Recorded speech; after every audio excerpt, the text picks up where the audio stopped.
দায়িত্বশীল ব্যক্তিরা মানে এই সংকটকালে যে বক্তব্যগুলো দিচ্ছেন সেটা আসলে ভোগান্তি কতখানি কমাচ্ছে? বক্তব্য তো ভোগান্তি কমায় না, না অ্যাটলিস্ট মানুষকে তো আশা দেওয়ার একটা জায়গা থাকে, তার অ্যাটিটিউডের একটা জায়গা থাকে। বক্তব্যে ভোগান্তি কমায় না, বক্তব্য বাড়াচ্ছে, বিরক্ত করে। বক্তব্য গ্রহণযোগ্য হলে মানুষের ওই ভোগান্তির উপর একটু সান্ত্বনার প্রলেপ দিতে পারে, আর যদি গ্রহণযোগ্য না হয় তাইলে ভোগান্তির উপরে সেটা আরো বার্নিং করাতে পারে, যে কাটা গায়ে নুনের ছিটা দিয়ে দিলেন। এখন যারা দায়িত্বশীল পদে আছে তাদের তো এটা ভাবতে হয়। বরং আমি অন্য একটা কথা বলি, এই যে আগে হাসান কেমন বলছিলেন না, নিরাপত্তা, জ্বালানির সঙ্গে নিরাপত্তা অঙ্গাঙ্গিভাবে জড়িত। আমাদের পররাষ্ট্রনীতি, বাণিজ্য, আইন শৃঙ্খলা এরকম যা যা আছে কোনোটার সঙ্গে কিন্তু নিরাপত্তা শব্দটা আমরা যুগলবন্দি হিসেবে বলি না।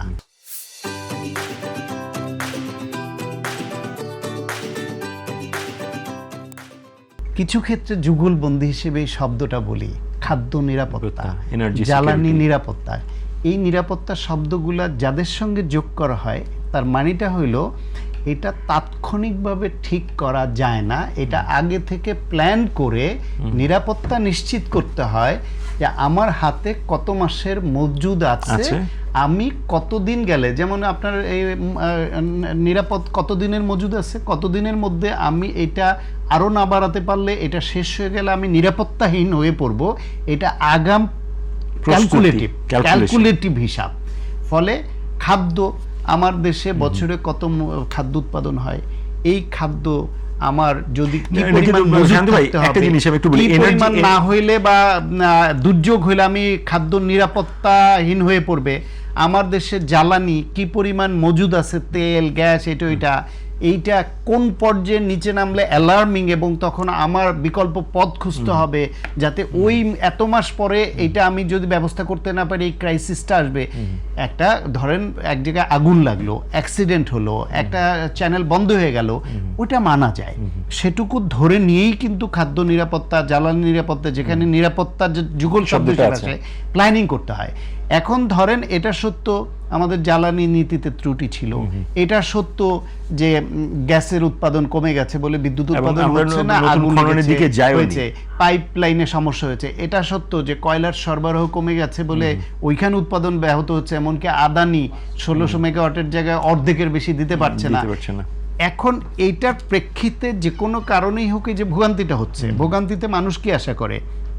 আমি এর আগেও দু একটা প্রোগ্রামে বলেছি এবং সরকারের দায়িত্বশীল ব্যক্তিদেরকে অনুরোধ করেছি যে যখন হাম নিয়ে সমস্যা হলো, আপনারা একটা ইমার্জেন্সি ব্রিফিং করছেন না এটা নিয়ে, কিভাবে চলবে, কি করবে, কি সমস্যা হচ্ছে, কেন হচ্ছে? যখন ডেঙ্গু হয় ব্রিফিং করেন না? যখন এই যে করোনা আসলো ব্রিফিং হয়েছে না?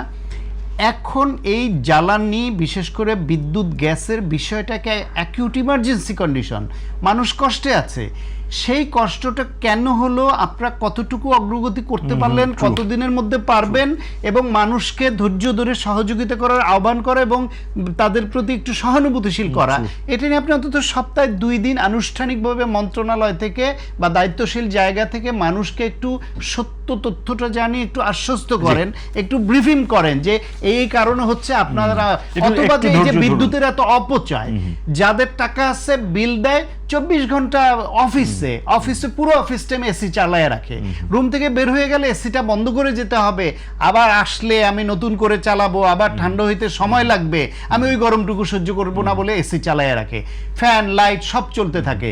বাসা বাড়িতে যেখানে তারা মনে করছে যে তারা তো বিল দেয়, অসুবিধা কি, সবসময় তারা বিদ্যুৎ চালাবে, জাতীয় সম্পদের একটা পরিমাণ তো আছে, সেটাকে ধ্বংস করবে, অপচয় করবে, এর ফলে আমার বিভিন্ন উৎপাদন কারখানায় ব্যাহত হচ্ছে, আমার যেখানে যে বন্ধ হয়ে যাচ্ছে, এইসব সমস্যা হচ্ছে। ফলে এই বিষয়েও যে একটা তার মানুষকে যে সচেতন করবার জন্য সরকারের তরফ থেকে প্রত্যেক টেলিভিশনের স্ক্রলে যাক যে বিদ্যুৎ সাশ্রয় কেন করবেন, কেন এটা জরুরি, মানুষের বোধও তো জানাতে হবে, সচেতন করতে হবে। এইরকম নানাবিধ কার্যক্রম হাতে নেওয়া দরকার ছিল, যেটুকু করলে এই সংকট সহসাই সমাধান হয়ে যেত না, কিন্তু মানুষ এ সম্পর্কে ধারণা পেত, সরকারের এই সীমাবদ্ধতা সম্পর্কে জানতো এবং তাদের রাগ ক্ষোভটা কমতো।